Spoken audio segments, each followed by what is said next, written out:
If you've already had PRP or autologous cell therapy somewhere else, bone marrow concentrate, microfragmented adipose, your own biology, and it did not work the way you hoped, I want to tell you why. Because the most likely answer is not what you've been told. The procedure did not fail you.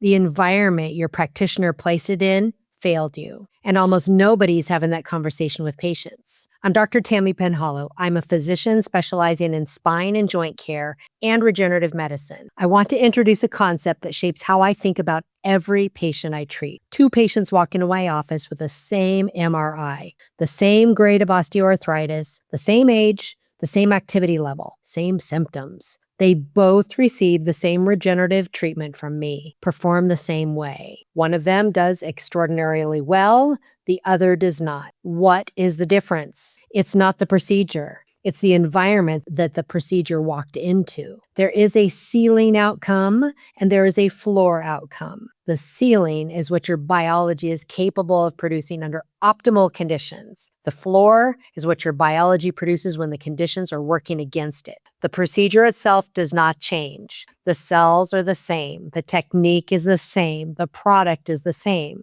What changed is the environment the procedure is placed into. A patient with optimized metabolic function, controlled inflammation, adequate nutritional substrate, hormonal balance, and a stabilized mechanical environment, that patient's biology shows up. The cells respond, the tissue repairs, the outcome holds. A patient with elevated systemic inflammation, untreated metabolic dysfunction, nutritional deficiencies, hormonal imbalances, or unaddressed mechanical instability, that patient's biology is being asked to perform in an environment that is actively working against it. The cells are introduced, the procedure is technically perfect, and the outcome lands somewhere below what it could have been. Same procedure, different ceiling, different result. The patient who came to me after PRP somewhere else that did not work, that patient was not failed by PRP. That patient was failed by the assumption that the procedure alone would carry the outcome. Before I go further, I need to be clear about something.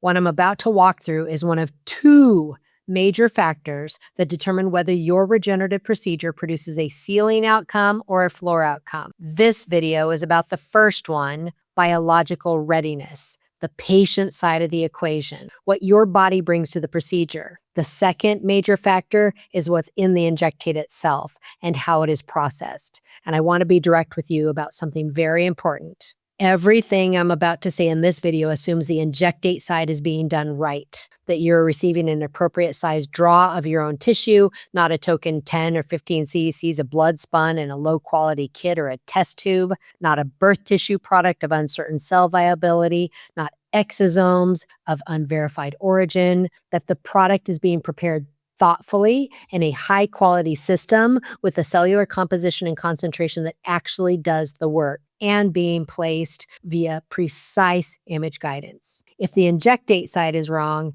none of the prehabilitation conversation matters. A person with perfectly optimized biology, controlled inflammation, balanced hormones, stable mechanics, ideal labs, who receives a poorly prepared product or a birth tissue substitute will still get a floor outcome, sometimes worse than floor, because expectations were set against a procedure that was never positioned to deliver. So, prehabilitation is essential, but it is essential within the context of a correctly prepared injectate. I do not use birth tissue products. I work exclusively with autologous tissue, your own bone marrow, your own blood, drawn in appropriate volumes and prepared in systems that produce a product worth delivering. That is in the injectate video, my next one. I will go deep into it on there, but today is the patient side, and both have to be right. This is where my practice differs meaningfully from how most regenerative medicine is delivered. When a new patient comes to see me, I'm not just evaluating their joint or their spine. I'm evaluating the whole system that joint or spine lives inside. I want you to know what's going on with your glucose regulation, your insulin sensitivity, your inflammatory markers, your lipid profile. If you have undiagnosed or poorly managed metabolic dysfunction, that's the environment your cells will be operating in. We address it. Tissue repair requires specific raw materials, essential amino acids, protein adequacy, vitamins and minerals that participate in collagen synthesis, cellular signaling, and inflammation regulation. Patients with marginal nutritional status don't heal the way well-nourished patients heal. This is not a supplement sales conversation. This is baseline requirement for biology to work. Hormonal status is particularly important for women in perimenopause and postmenopause. The musculoskeletal syndrome of menopause is a real and increasingly recognized clinical entity. Estrogen has direct effects on tendons, ligaments, and connective tissue maintenance. Patients in hormonal transition are operating in a different biologic environment than they were 5 years prior. We account for that. For men, testosterone, thyroid, all influence tissue repair capacity. These get evaluated. Sleep and recovery capacity. This one's undervalued and often overlooked. Tissue repair happens predominantly during sleep. Patients with chronic sleep disruption are not recovering the way they need to be. We address it as part of the readiness conversation. Inflammatory burden. Some patients walk in carrying high systemic inflammation that has nothing to do with the joint we're evaluating. Diet, gut function, untreated infections, autoimmune activity, and chronic stress. These all elevate inflammation in ways that compromise the response to regenerative procedures. We address what we can before the treatment. Mechanical stability. As I've discussed in other videos, the deep stabilizing muscles around any joint or spinal segment have to be functioning for the treatment outcome to hold. If these stabilizers are inhibited, if the mechanical environment is unstable, putting biology into that environment is not going to produce a durable result. So stabilization work is part of readiness, not an afterthought. I want to be direct about why this conversation is not standard in regenerative medicine. Because it's harder. It takes longer. It doesn't fit into a same-day procedure model. It requires patients to engage with the work of optimization and to address things that feel adjacent to their joint pain,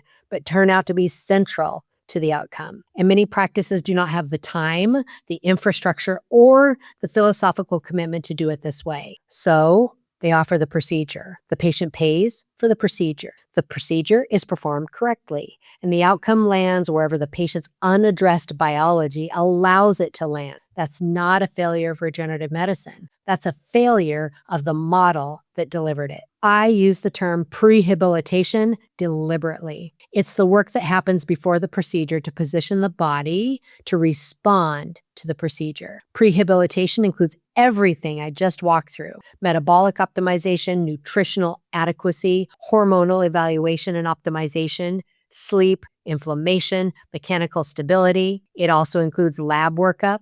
I want to know your numbers before I treat you, not to find a reason to delay, but to understand the environment your biology is operating in so we can adjust it where adjustment's possible. This is also where targeted therapies that support pain management without compromising biology coming in. High-intensity laser therapy, for example, can reduce inflammation and pain in the treatment area during the prehab window without suppressing the biological response where later we'll be asking the patient cells to mount. Other supportive interventions get matched to the patient's clinical picture. Prehabilitation is not a delay. It's the work that determines whether the procedure produces a ceiling outcome or a floor outcome. And it's the work that almost nobody's doing.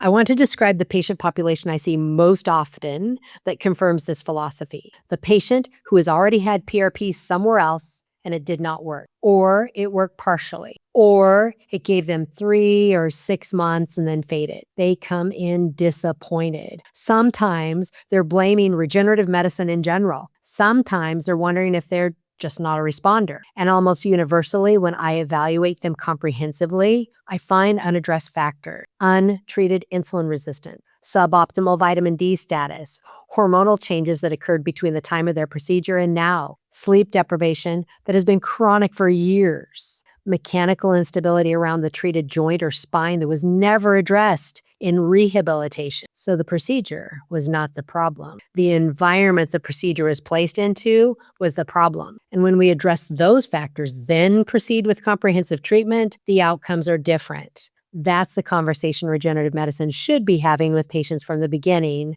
and it's a conversation I'm committed to having with mine. If you are considering regenerative treatment, do not just ask about the procedure. Ask about the evaluation that precedes it. Ask what lab work the physician or practitioner will order. Ask whether they'll assess your metabolic, hormonal, and nutritional status. Will they look at your mechanical instability? Will you be doing what between the time of the initial consultation and the treatment to optimize the environment your cells are operating in? Or will it be done the same day? If the answer is that the procedure can be done immediately and no significant evaluation is required, you are not being offered ceiling outcome care. You may be offered a procedure, but you're not being offered the optimization that determines whether that procedure produces what it could. The difference between a great regenerative practice and an average one is not the technique. It's the rigor of what surrounds the technique. If you engage with prehabilitation and biological readiness, your treatment is placed into an environment that's positioned to respond. Your cells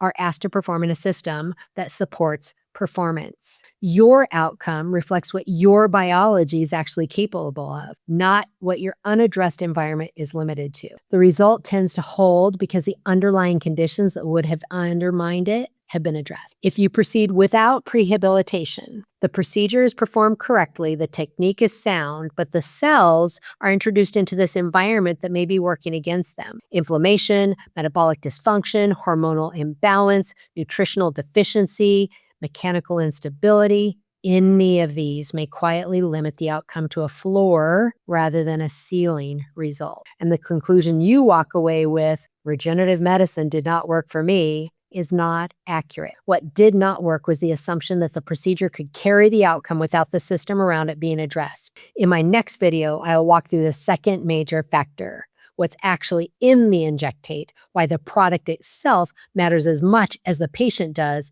and why I do not use anything other than your own tissue. If the first half of the answer is biological readiness, the second half is what gets prepared and delivered, and both have to be right. These conversations are meant to help you think more clearly about your options. For some people, understanding this is enough to start making better decisions. For others, they want structure, sequencing, and accountability. And if that's you, there are two ways I work with people: a guided system designed to help you start improving pain step by step, or a more intensive, personalized approach where we work together more closely. Those options are in the description if and when you're ready. I've also put together a free resource, the Patient Guide to Ethical Regenerative Medicine, if you want a clearer framework before making any decision. And if not, keep learning. That's always a good next step.